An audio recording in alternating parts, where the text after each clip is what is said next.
కేసీఆర్ గారే ముఖ్యమంత్రి ఉంటుండే. సరే, ఇక పార్లమెంట్ ఎన్నికల కాడికి వచ్చే వరకు ఏం జరిగిందో మీకు ఎరికే.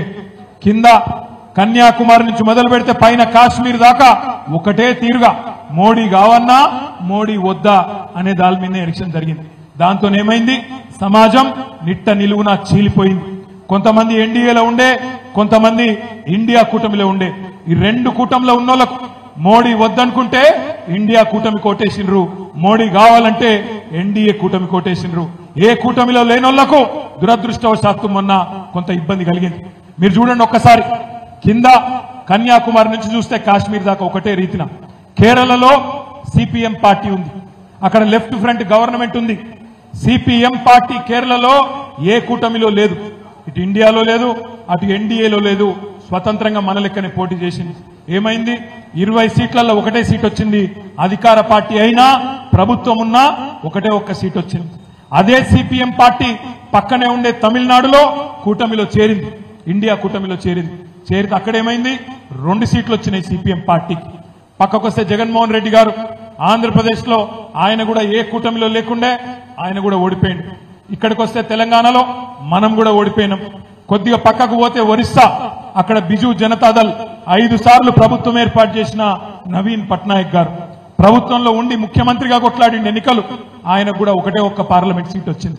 కొద్దిగా పైకి పోతే ఉత్తరప్రదేశ్, అక్కడ బహుజన్ సమాజ్ పార్టీ కూడా ఇండియా కూటమిలో లేదు, ఎన్డీఏ కూటమిలో లేదు.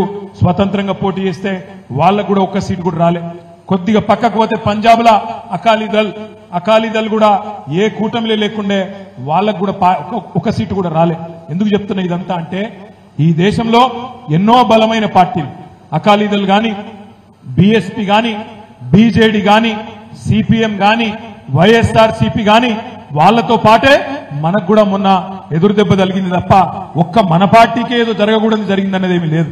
కానీ ప్రజలు ఇప్పటికే ఒక్కొక్కటిగా అర్థం చేసుకుంటా ఉన్నారు. మీరు చూస్తున్నారు, మన పిల్లలు, నిరుద్యోగులు ఎవరైతే నమ్మినరో కాంగ్రెస్ పార్టీ మాట, రాహుల్ గాంధీ స్వయంగా వచ్చి అశోక్ నగర్ హైదరాబాద్ లో ఎక్కడైతే కోచింగ్ సెంటర్లు ఉంటాయో అక్కడికి పోయి బ్రహ్మాండమైన స్పీచ్ ఇచ్చిండు. కేసీఆర్ ఉద్యోగాలు ఇవ్వలేదని అబద్ధం చెప్పిండు. 1,60,000 ఉద్యోగాలు నింపిన ప్రభుత్వాన్ని బదనాం చేసిండు. ఇంకొక 40,000 ఉద్యోగాలు ప్రాసెస్ లో ఉంటే అవి ఏవి జరగలేదంటే అబద్దాలు చెప్పి పిల్లలకు తీయటి పుల్లటి మాటలు చెప్పిండు.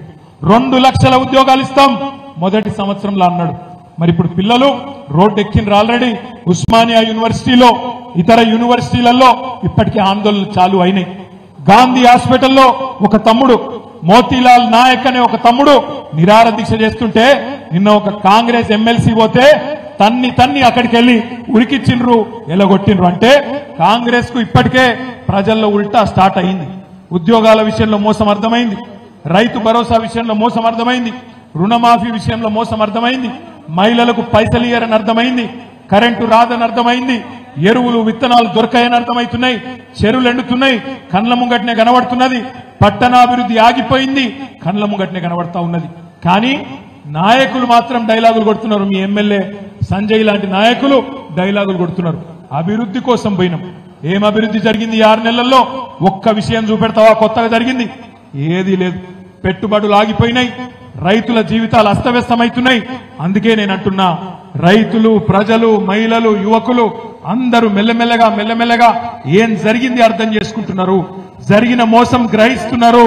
అందుకే రేపటి రోజున తప్పకుండా స్థానిక సంస్థల్లో గాని, రాబోయే రోజుల్లో శాసనసభ ఎన్నికలు ఎప్పుడు జరిగినా బ్రహ్మాండంగా మల్లా ఎగిరేది గులాబీ జెండానే అనే మాట నేను విజ్ఞప్తి చేస్తా ఉన్నా. మనం భయపడవలసిన అవసరం లేదు. కేసీఆర్ గారు లాంటి నాయకుడు మనకు అండగా ఉన్నాడు. 10 ఏళ్లు మనం చేసిన పనులు ప్రజల కళ్ళ ముంగట్నే ఉన్నాయి. తీసేస్తే, చెరిపేస్తే చెరిగిపోతుందా చరిత్ర? జగిత్యాల జిల్లా చేసింది ఎవరు అని ఎవరిని అడిగినా ఏం చెప్తారు? ఎవరు? వినబడతలేదు. తెలంగాణ తెచ్చింది ఎవరు? జగిత్యాలలో మెడికల్ కాలేజ్ పెట్టింది ఎవరు? జగిత్యాల కలెక్టర్ని తెచ్చి కూర్చోబెట్టింది ఎవరు? జగిత్యాలలో ఎస్పీని తెచ్చి కూర్చోబెట్టింది ఎవరు? జగిత్యాలలో ఈ అవులగాన్ని ఎమ్మెల్యే చేసింది ఎవరు? గదే అంటున్నా. మరి ఇవన్నీ చెరిపేస్తే జరిగిపోవు. ఏ అవులగాడు ఏం మాట్లాడినా ప్రజల దగ్గరకు వస్తే అన్ని విషయాలు బయటికి వస్తాయి. అందుకే నేను అంటున్నా, మనం ఎవరో గురించి ఒక్కడు పోయిండని భయపడే అవసరం లేదు.